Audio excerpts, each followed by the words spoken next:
having the coaches on board. I remember being at Iron and Mortar a few weeks ago, the Iron and Mortar Summit, and Jason Kalipa talking about one of the biggest mistakes he did when he was rebranding to NC Fit was not having the right coaches on board first, but then not communicating it, fully communicating the why and making sure that who was there was fully on board.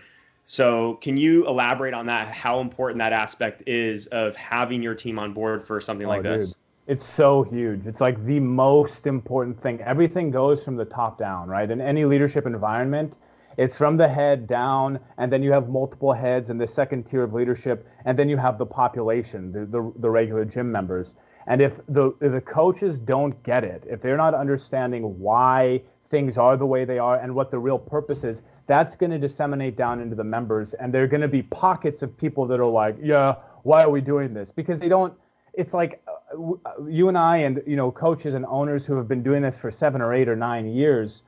The difference in understanding, the conclusions that we've come to as like mandatory things that must be done are different than what a coach 1 or 2 or 3 years in thinks. And no Yep. matter what I try to say, it's not.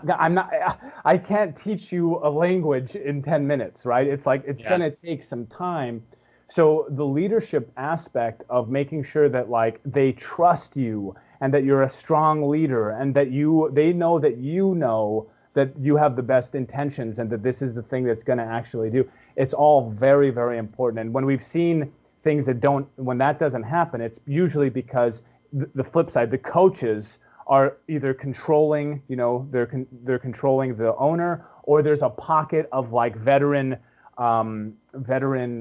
clients or members who are like, they also control in some way, and they don't get it because they're not freaking coaches. These aren't professional fitness people. They have their conclusions. They don't understand the why. Like a big one is, why can't I do kipping pull-ups unless I have this level? And it's like, look, you can either like really try to fight with them, or you can like sit down and try to like help them understand the necessity of like, when you've been doing this for 7 or 8 years and you've seen XYZ number of injuries from people going gung-ho and messing themselves up, we Right. know, right?